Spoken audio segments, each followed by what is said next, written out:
Hello, folks, and welcome to the latest video of this Gaming Through Sporting History series, where we're taking a look at the footballing world according to Championship Manager 2010, the last game in the storied Champman series that was a big part of my growing up and many others besides. And today we're looking at continental competition. So we're looking around the world at the various continental competitions as we sort of piece together who the best uh, domestic and international teams are according to Champman 2010. Now it's worth noting that there are technical errors when it comes to competitions in this space. And format changes have obviously occurred to most of them over the 15 years or so that we've had since the game came out. So this is very much based on the rules and the competition frameworks of 2010, which is a while ago now, but nonetheless there are still some interesting themes and interesting observations that we can draw out from this experience. So we're starting off in South America. We're starting off with the Copa Libertadores, the continental competition between the top performing domestic teams in South America. There aren't many leagues in South America. So again, we've seen this with other games, the nature and the sheer volume of domestic players and domestic teams and domestic competitions often has quite an influence on how well those teams perform domestically and internationally because of the throughput of quality regen and other players and other infrastructure that the game builds into those larger leagues. So it's worth noting that in Championship Manager 2010, the only domestic competitions in South America are Brazil, Argentina, and Chile. So there's no Colombian league, there's no Venezuelan league, there's no Uruguayan league. All of these other leagues simply exist in the kind of regen space, and it's very much a feature of a game's, underlying processes as to whether those leagues and those players and those teams have any real weight, in the real world.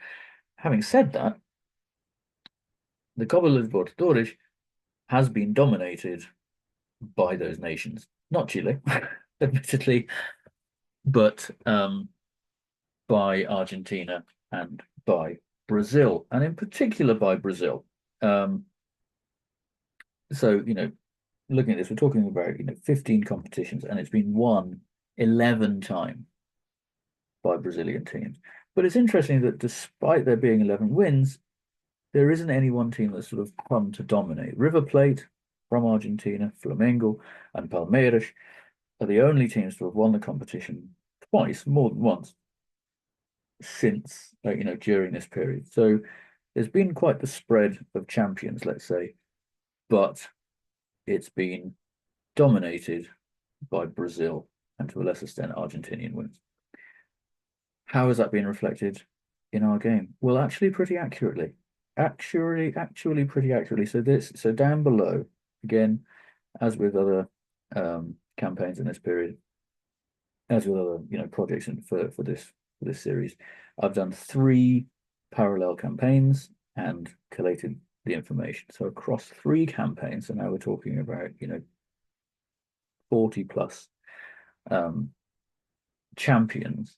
Argentina comes out with the most wins, 47% to Brazil's 40. So that's still 87%, sorry, 87% of champions being from Argentina or Brazil. So that dominance is very similar to real life, but skewed in favor of Argentina rather than being quite firmly skewed in favor of Brazil IRL. Now, the individual teams who won the Copa Libertadores most in this campaign, Boca Juniors come out on top, 9 wins and 2 runners-up.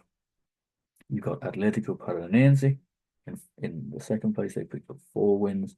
Sao Paulo, only the 1 win, but they reached 5 finals, and then Palmeiras and Vasco da Gama. So the top 5 most winners, you actually have 4 Brazilian teams. So a sort of concentration of titles there with Boca Juniors in terms of Argentine winners, a lot more diversity in terms of Brazilian winners, but overall, the Argentinian teams have come out ever so slightly on top. So I'd say a good simulation with a sort of a realistic kink.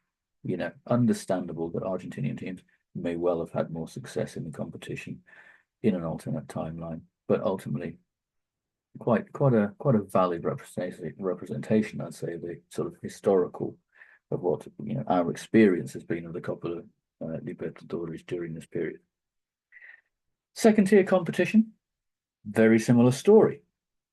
Far more even spread IRL. So the top pie chart shows you again Brazil, Argentina, and not Brazil or Argentina, and you can see it's pretty evenly spread. In fact, there's a good number of teams from outside of those two nations who have claimed the title. And yeah, what have we got here? So we've got Quito from Ecuador, we've got Independiente from Argentina, we've got Independiente del Valle, and there's Atlético Paranaense who have claimed the title twice. So again, a pretty broad spread. No one team has come to dominate the competition, and in this one, the international spread has been far greater. That has not been represented, however, in game. This is, again, we see the domination of Brazil and Argentina, this time with 86% of champions, and with 53% going to Brazil and 33 to Argentina. So in this competition, very similar outcome, 86-87% of titles going to Brazil or Argentina, but this time with a significant kink, a significant tilt towards Brazil. And again, we have some similar names popping up. We've got Sao Paulo with 6 wins and four runners-up. We've got Boca Juniors with 5 wins. We've got San Lorenzo there, who managed to make it to 5 finals but only win once, and then Argentinos Juniors, who are there with 3 wins and a runner-up. So more of a spread there. Again, no one team coming to dominate. We actually have 3 Argentinian sides in the top few in this competition. So yeah, I mean, again, the themes are there, aren't they? But again, going to that first point is very much indicative of the game, focusing in on those leagues that have the sort of mechanical support of the game, if you will. But in this respect, it's not unrealistic. In fact, it is pretty realistic to see Brazilian teams and Argentinian teams coming out as the most successful in continental competition. What is interesting, I think, is that Chile does not seem to get much of a leg up by being one of the supported leagues in the game, and that to me is a little bit of a curiosity. I would have thought that Chile, because of a good quality national setup with good quality teams, and with the added bonus of being actually a supported league within the game, would figure more prominently. Not the case. Chilean teams did not seem to get any leg up by being a supported league in the game, which I thought was a bit of a curiosity. So let's look at the top clubs overall then. Now, obviously, all we've done is sort of like bring those two together, and you've got Boca Juniors, Sao Paulo, Vasco da Gama, San Lorenzo, and Palmeiras coming out as the top 5 teams in South America for the period. And if you're a fan of South American football and you follow, the evolution of those teams over the period, yeah, that's not a bad representation of big teams in South America that could and perhaps should have had significant levels of success for the period. Vasco da Gama is a standout. They've been very up and down over this period.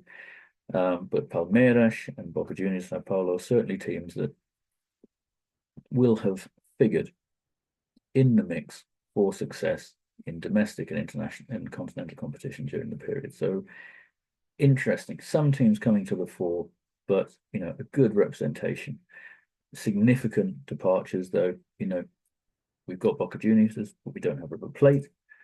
You know, big names in Brazilian football aren't figuring there. Corinthians, to think of one, Santos, Botafogo, teams that haven't come through as successfully as they might have done.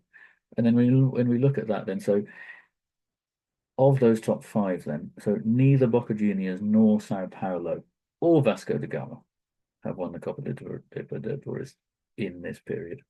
San Lorenzo won their first title in 2014, while Palmeiras won in 2020 and 2021. So, yeah, kind of shows you the extent to which the game is able to, simulate realistic outcomes that go against the grain. And, bearing in mind this game was created in, 2008, 9, in coming into 10, then, you can see that data, the trends would have had Boca Juniors and Sao Paulo as prominent teams in the region at that time. Boca Juniors win the Copa Libertadores in 2007. Sao Paulo won it in 2005. So at that point, they were teams at the top. So there's a certain extent towards teams that were at the top. As we approached 2010, sort of retain a strong position going through the time period, the in-game time period.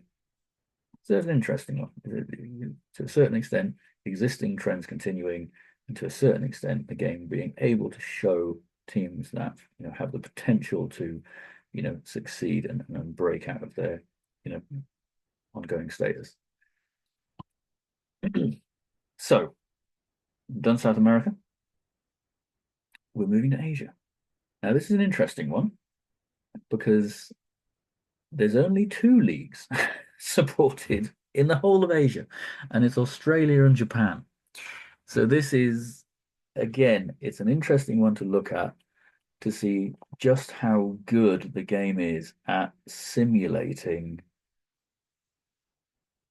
unsupported leagues. And in this respect, it's very heavily pitched towards Japan and Australia. There's literally nothing else. But the way the Asian Champions League plays out also has its quirks, and it's not an error, but the competition did change significantly during this period. But at this point, you have a limited group stage, and the winner of the previous competition automatically qualifies for next year's competition and automatically qualifies for the knockouts of next year's competition. So it's quite easy, and I definitely saw this on my playthroughs, for teams to get quite streaky. They win one competition, which means they automatically qualify for the knockouts of the next one, and then they're able to win a few. And that was certainly the case with the team that's top of our list there, Qatar Sports Club, who won on quite the streak in one playthrough to establish themselves as one of the most successful teams for the period. So bearing in mind, we have a slightly quirky system. We have a lot of simulated teams and simulated qualifiers, leagues, etc. How does it play out? Well, we only have one Australian winner. IRL, we only have one Australian winner, which is Western Sydney in 2015. Two Japanese winners, Ruara Diamonds and Kashima Antlers. So, the Red Diamonds 2018, 2023, and Kashima Antlers in 2019. And then you have Al Hilal, Saudi Arabia, most successful club, having been in 5 finals, winning twice in 2020 and 2022. So how well can that be simulated? And I picked out, obviously, the Australian and the Japanese champions, because those are teams who are, in a way, more likely to get to the fun.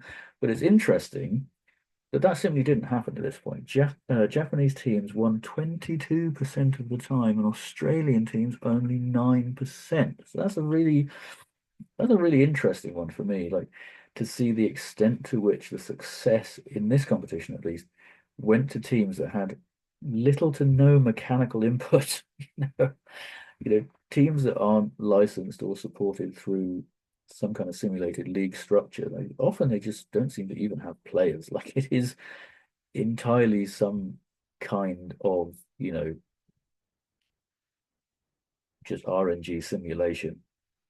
Don't really know. But in the Asian Champions League, at least, the Japanese and the Australian teams, for being supported, didn't seem to have much of a leg up at all.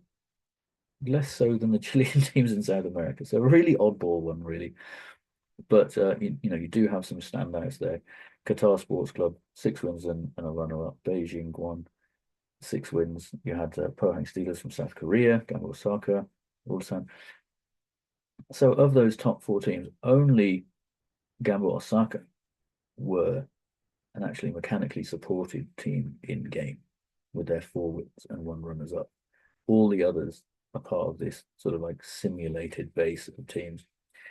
Um, and this obviously led to some quite zany results that don't have a great real don't have much of a sort of base in reality, but things do come through. I mean, Qatar Sports Club and Beijing Guan have never won the Asian Champions League. Pohang Steelers and Gamba Osaka won it in 2009 and 8 respectively, but they did not win in this period. So and then Ulsan at the bottom there, they did win in 2020. So this is an interesting one, and it is, you know, again, you're kind of seeing a theme from the South American competitions, is that teams that were showing strength in the build up to the release of the game do have success in the game.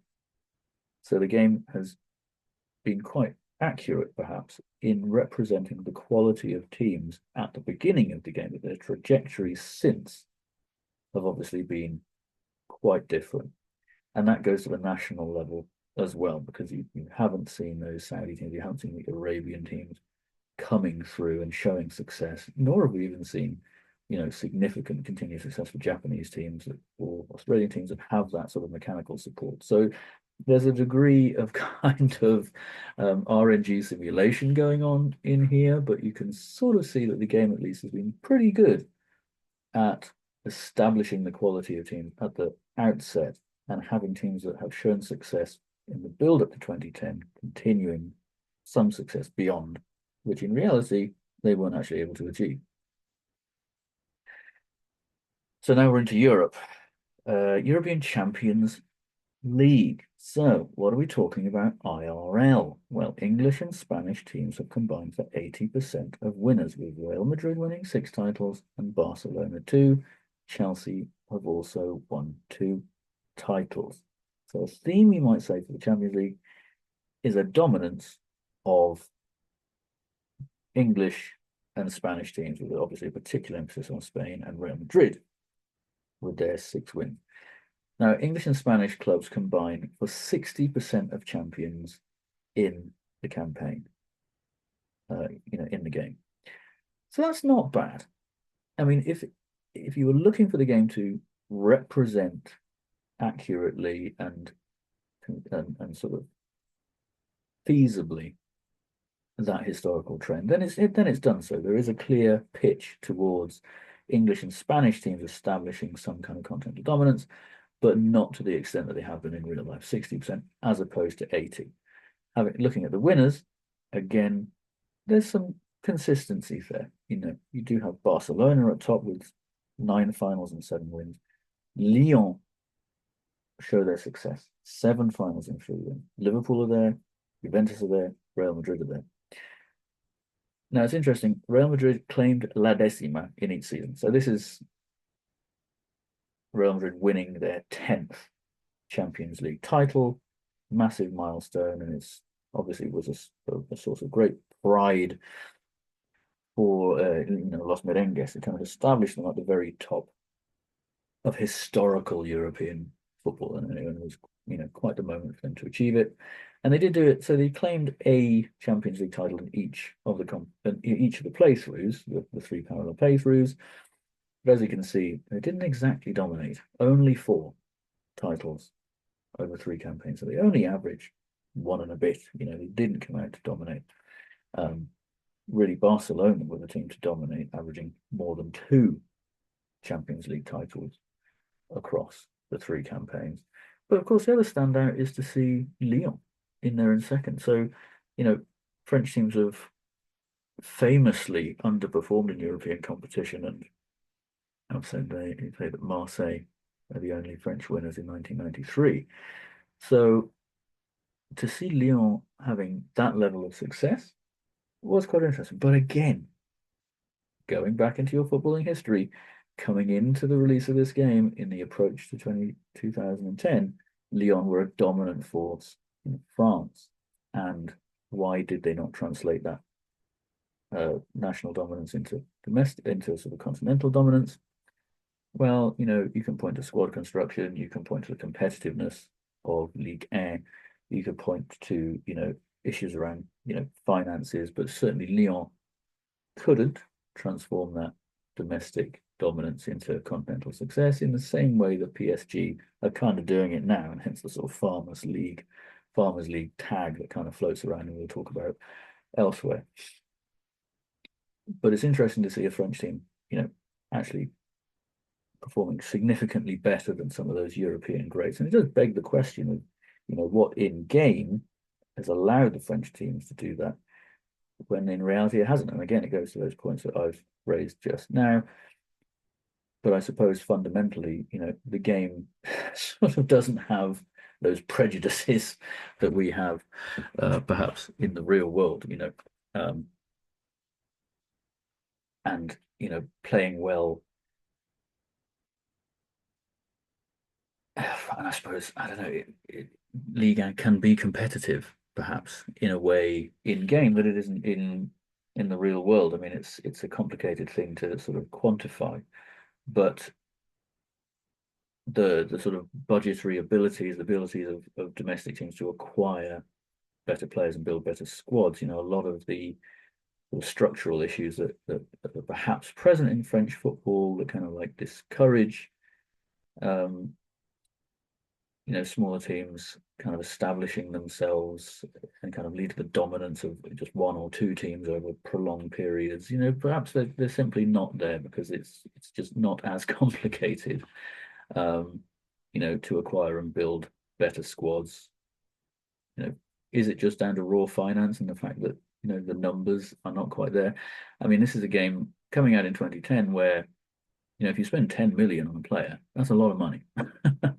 So it's a lot easier for a lot more teams to put together 10 million to buy a high quality player than it is today, where high quality players are perhaps valued at close to 100 million. So there's a lot of interesting things you could perhaps unpick to do with the mechanics, to do with the digital reality of it all, but nonetheless, it is interesting to see that a French team has, established itself as a dominant force in continental football during this period when prior that hadn't been the case. Which kind of flies in the face of that whole idea of, accurately establishing the quality of teams at the outset. But again, you can point to various reasons why French teams simply haven't managed to establish consistent European success in a way that English and Spanish teams have done over this period. And yes, quite a bit of that could be financial.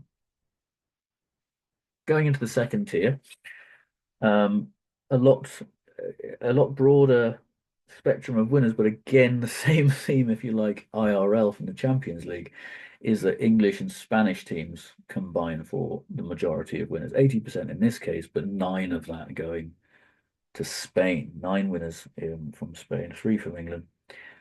Sevilla winning 5 titles and Atletico Madrid 3, Villarreal 1. So really the themes from the Champions League are very similar to those in the Europa League.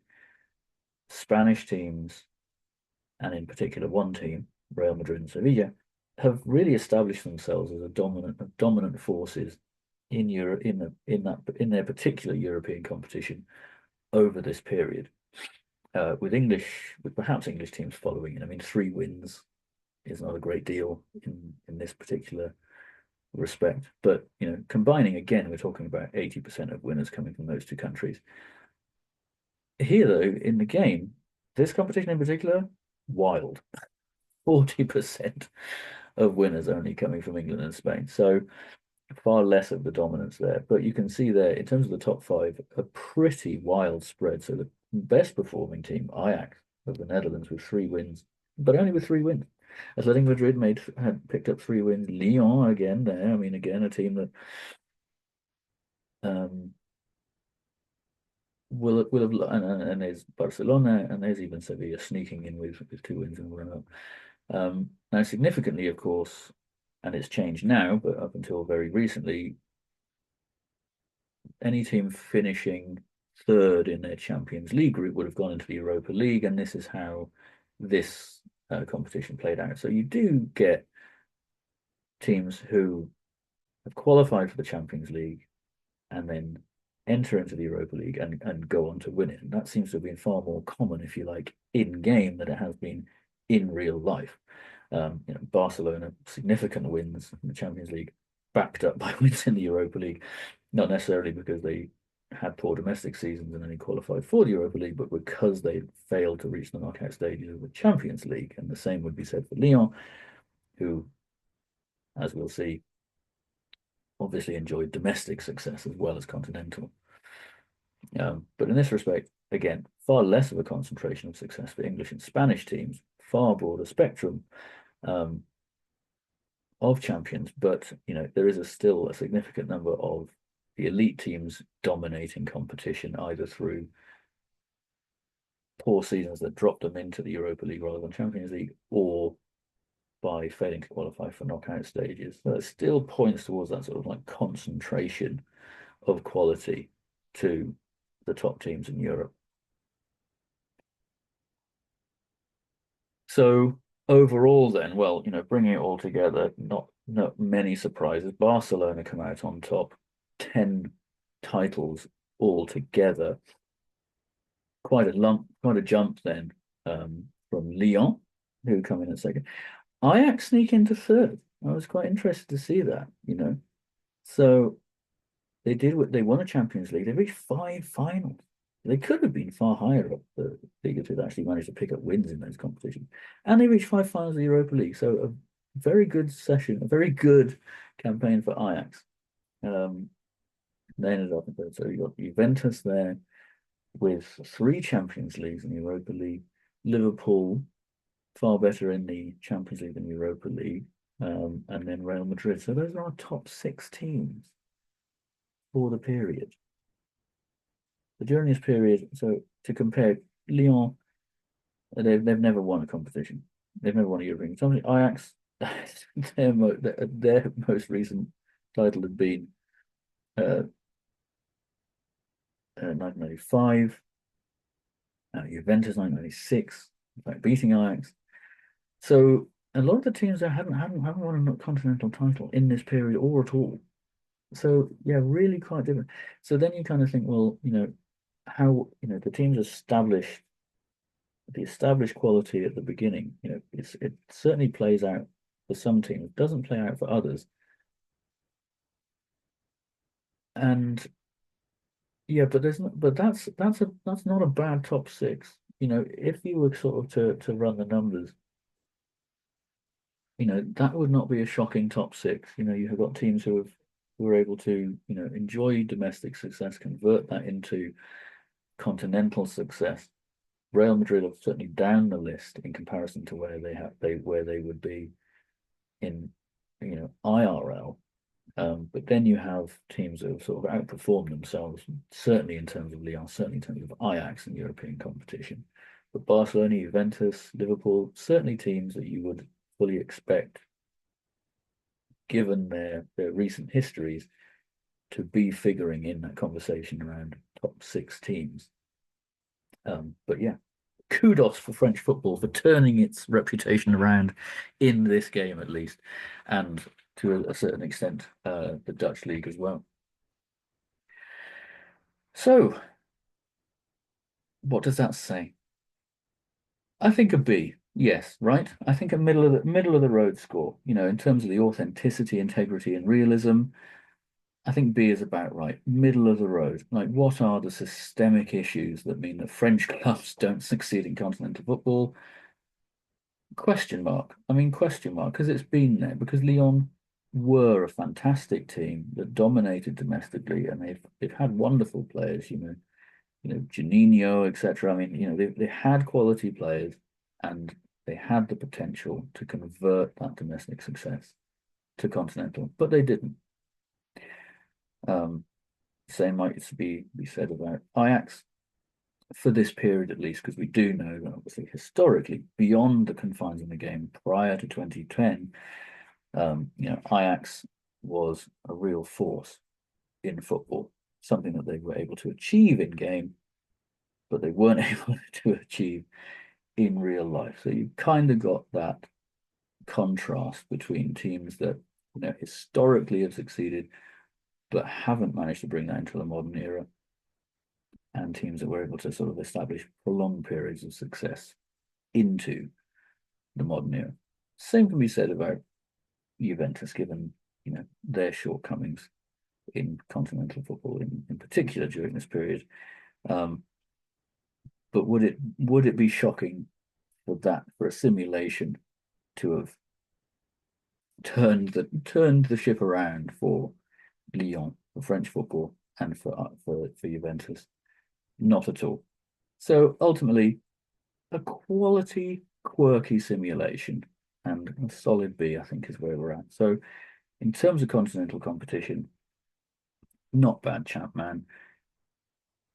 Certainly issues when it comes to the RNG of simulated leagues, but obviously what we've seen in more recent developments of games in this space is just far more leagues. And if you want to manage in Asia, there's probably going to be far more options for you than there are in this game. And therefore, maybe that leads to a slightly more authentic simulation of competitions with simply the more supported and engaged leagues that are put into it. But who doesn't love a little bit of jank with their games? So there we go. Middle of the road, guys. We explore more of the world of Champ Man, going through international and domestic competitions, as we see the wacky world of the simulated football universe. Ciao for now.